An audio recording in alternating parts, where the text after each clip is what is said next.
Welcome back to the Change Your Life podcast. My name is Dwight Gillespie, and I am your host.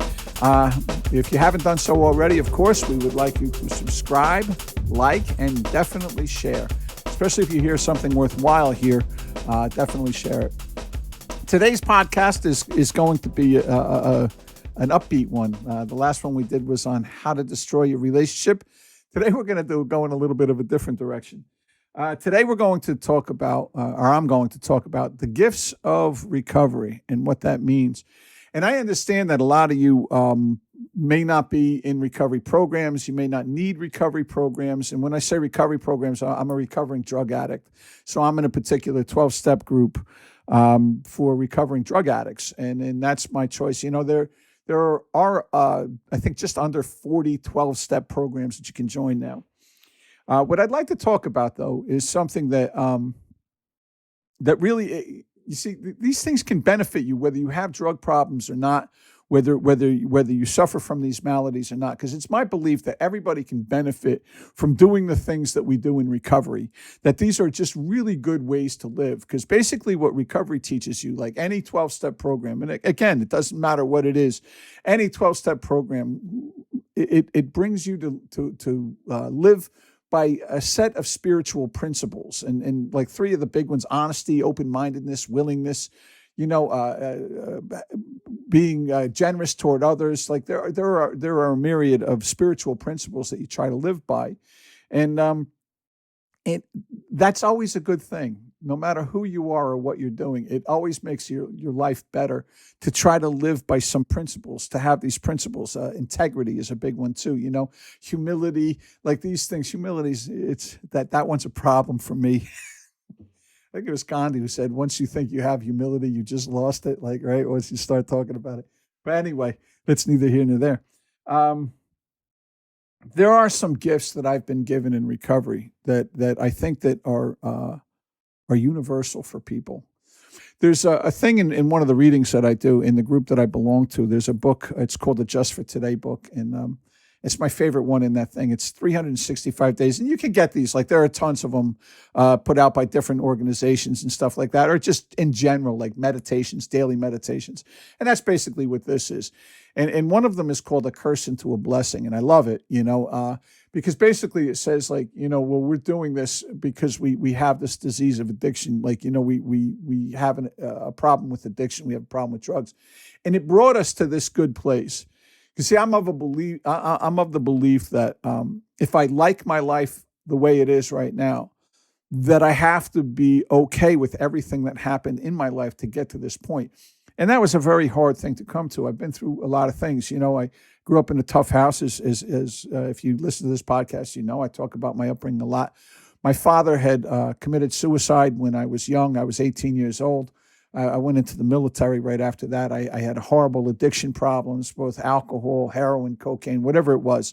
I don't have a problem with a particular substance. I have a problem with life, And I don't know anything that has ever made me feel good that I didn't become addicted to, from collecting baseball cards and hats. Like I have like 110 hats, all of these things that I've done to drugs, including alcohol, which is a drug, and cocaine and heroin and pills and all this other stuff, whatever it was. I use whatever makes me feel good until it doesn't, right? So I came into this recovery process, and I gained some wonderful rewards as a result of this. And these are things that I hope to help people with along the way now. And I say, if you're leading a life where you're just not happy and things just aren't, it's mediocre, and you're not really taking advantage of all the things, you may want to start looking at yourself and go through this process. I have some things on my website that you can take a look at. Again, it's www.dwightgillespieauthor.com. And you can take a look there. I have a couple of tests and some things that you can look at to help you to get over leading that mediocre life, and to bring you to a point in your life where you're realizing that there's more to life than just getting up, going to work, coming home, getting up, going to work, coming home. It's living life through these spiritual principles that leads you to lead a fuller, richer, better life. Anyway, some of the things that I've got from this, obviously being clean is one of them. I don't use any mood or mind altering substances.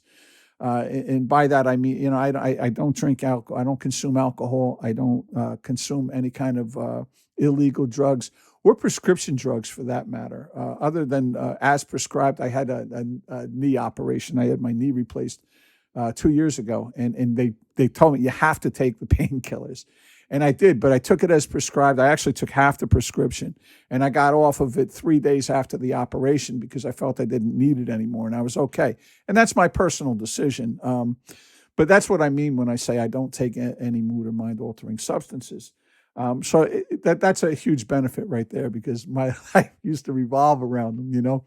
It was about the getting more, having more, and just being as high as I possibly could. Because I have to be honest, I can't ever remember a time in my life where I just wanted to catch a buzz with anything. Any time that I used drugs, it was in an effort to get as gone as I possibly could. And, that's how I dealt with my problems. Anyway, so being clean was a great thing that I got out of that. Another thing I got out of that was a God of my understanding. And you say, well, what does that mean? And I have a podcast on it, actually, just on this particular topic alone. And what I came to understand through this process is that I no longer had to believe in a particular religion. I didn't have to be religious in order to believe in God. People say, oh, you believe in God? Like you get that look like people like you're a moron or something. And I said, well, no, actually, I think that for myself, it makes more sense to believe than not to believe. And I think that there's actually more science behind it. But I don't get into those particulars because I don't argue about it. If you don't want to believe, that's fine. It does me good to believe, but my faith is in something that I really can't explain. I'm not a religious guy. I've read religious texts from the Bible to the Quran to several different other books that are out there, and I don't know that any one of them really fits the bill for me. I don't know that I agree with any of them. But I don't argue with them either. I let people, because I believe what I believe and because my belief is strong. And I believe that there's something out there. I just can't explain it. I don't have a necessity anymore to put down other people's beliefs. If what you believe works for you, then go for it.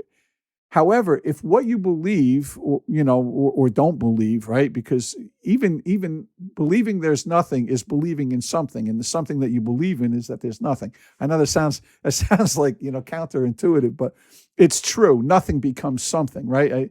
I always say, you can't really lose anything. Like it's somewhere, even if it's nowhere, it's somewhere because nowhere becomes somewhere. Anyway, enough of that. That's craziness. Anyway. I believe in something. I believe that there is something that I call God, a creator. I don't know how it works. I don't know how all this came about, but I know that we live in this perfect world, right? That was given to us, and that there's certain all this criteria had to be met in order for life to be here. And I just think that that's too incomprehensible for it to just be coincidence. I don't think I'm too cynical to not believe in God, because if I don't believe in God, then I have to believe that we're just the luckiest beings in the universe, that all of these things just happen to come into being right here and make it perfect for life to exist. So anyway, but that's me. So I got this God of my understanding. As I say, if your beliefs don't work for you, maybe it's time to change your beliefs. If what you believe keeps you angry and upset and pissed at the world and pissed at humanity and pissed, maybe it's time to reconsider those beliefs. And maybe it's time to put your faith in something rather than in nothing, and to see humanity instead of as an obstacle, but rather as something to be embraced, And that's what this process has done for me. Another thing that I've gotten from this process that I think that anybody can do is an acceptance of my life and my decisions. Like that's huge. There was a thing that, about surrender. We talk about in any 12-step program, we talk about surrender. And surrender, what? To understand that there's a solution to these problems, that these problems aren't as insurmountable as I thought they were. There's a solution out there. And the first thing in solving any problem is to accept my responsibility in it. And I learned that in a 12-step program. I learned that in recovery, that the first thing I need to do, and this is a lesson for anyone in life, for anyone, that you are not a victim of your circumstance. You are a victim of your poor decision-making more times than not. And people say, wow, you don't know. You don't know. I do know. Because you get to a point where you're an adult. You get to a point where you're making, and granted, all the crap that happened to you in your past may influence that poor decision making, but it's still your poor decision making that keeps you wrapped up in horrible relationships, gets you into substandard jobs, doing crap, right? And not making that decision not to go back and get an education, to not do these things, to have children out of wedlock with people you can't stand, sleeping with people you don't really know, and making babies with these people. This is your decision making. This is your decision making. If your significant other is an idiot that you hate, you made the decision to be with them. And just using that catch, you can't help who you love. And you'll hear this in almost every podcast I do. I hate that. It was one of my, if you really, really want to piss me off, just put it in the comments. But you can't help who you love. Just put that down there. And I guarantee I will hate you for eternity. No, or just pity you, one or the other, because you can't help that. But accepting my life and my decision-making skills is the only way that I could improve them. If I kept, when I was 40 years old and wondering why I'm in another loveless marriage and all this shit and and continue to blame my parents for the way my father died when I was, he killed himself when I was 18 years old. How long can I keep blaming him? How long is it my mother's fault? My mother died in 2007. How long can I say, well, she hated me? It's her. This is all her. It's not her fault, right? And it wasn't until I learned how to deal with those pains from my childhood that I began to say, okay, now it's time to start making some better decisions, right? And I learned that here. Another thing that I learned is to have a sense of gratitude. And that's something I lacked a lot. I suffered from a lot of depression. I suffered from a lot of self-abuse. And a lot of that came from a lack of gratitude. I lost my kids in a car accident, and it was horrific. And my dad committed suicide, and my mother really didn't like me, and she let me know that. And I had all of these things. I'm one of 7 kids, and it was always very competitive growing up, and we didn't have much. And and even today we're so fractured. I only have one sibling that I actually have a lot of communication with, and so I had there's all this stuff. So I honestly believed when I was at my lowest with the drug use and the marriage and the kids and dying and all that stuff, like I believed that there was no one who had a worse life than me, right? I used to tell people I would trade lives with anybody, sight unseen, like nobody could fathom the depth of my pain and problems. Like there was nobody else on earth whose parents didn't like them, that there was nobody else on earth whose parents, were drug addicts themselves. And I say drug addicts because alcohol is a drug, right? There's nobody else whose children died. There's nobody else who was in a job that they hated, Like I'm the only one in that self-centered delusional thinking that I had. Instead of having some gratitude, it was so easy to pick out all the crap in my life that was so bad and so hard to see the things that were good. To understand that every day that I woke up in a warm bed, a warm, dry bed, right? And I had an ability, whether I did it or not, I had an ability to take a hot shower. I had food to put in my belly, right?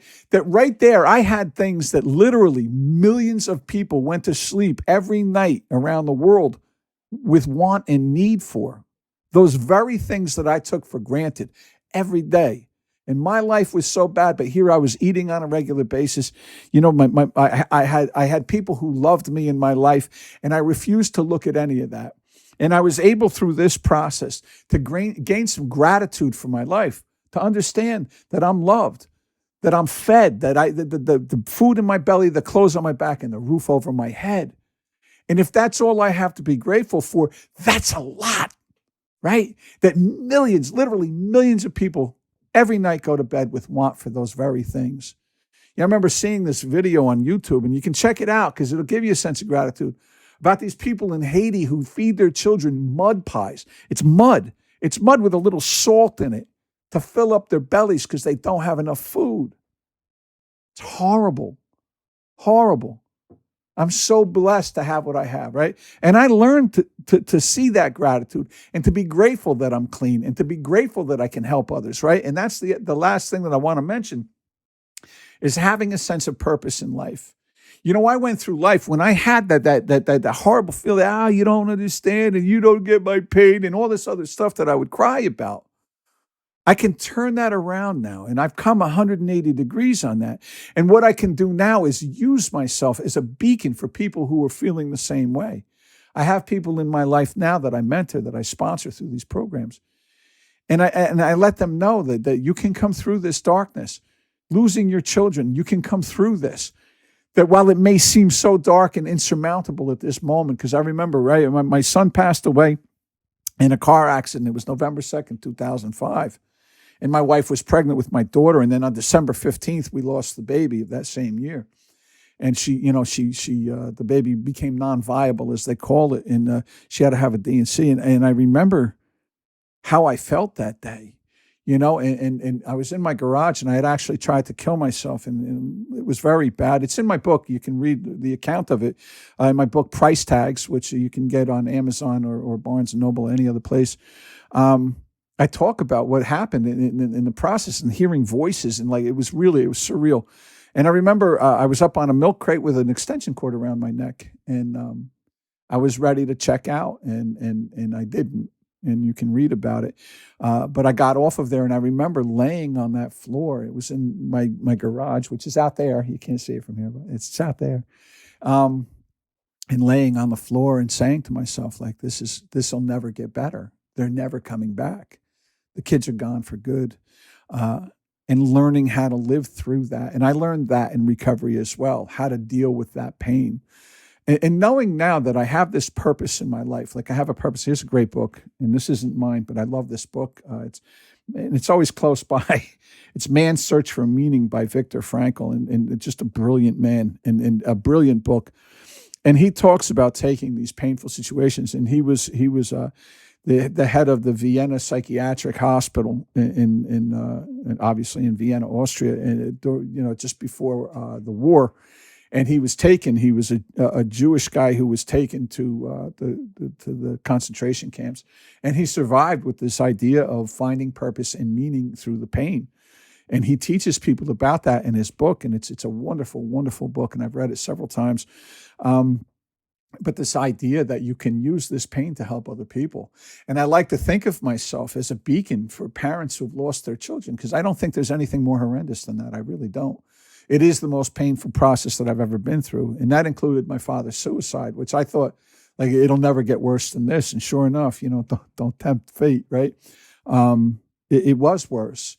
And I learned to survive that, and not just survive, but to thrive through all of that pain, and use this as a beacon for other people, as I said, for other people to know that you can live through this and become a beacon for others around you, and learn to have purpose and meaning through all that pain in an effort to help others come through the same. And I think that that makes it worthwhile almost if you can. I remember saying that to the mother of my children, and we're no longer together. We have a very good relationship, though, because of what I learned in recovery. I actually have a very good relationship with my ex-wife, and only because of this. And she disagrees with it because she's not at that place where she can derive a positive from what we went through. And I also learned that understanding that there's virtue in these losses is very different than saying, oh boy, I'm glad that happened. It's very different. But it's finding meaning in the pain and meaning in the consequence that makes it big, if that makes any sense. If you are going through these things, I encourage you, please contact me. I have a Facebook page. I mentioned my website. There's an email there as well. You can contact me through my email. It's Dwight Gillespie, author @gmail.com. You can contact me that way. I do answer them myself. There's nobody else there but me. And I'd be happy, if you want to speak or whatever, we can talk about these things. So anyway, that's it. That's the podcast for today. It wasn't as upbeat as some of them are, but I think that they are big things, and I hope to help you with these. If you have any questions about anything that I discussed today, please feel free to comment below, email me, contact me on my website, whatever. My name is Dwight Gillespie. This is the Change Your Life podcast.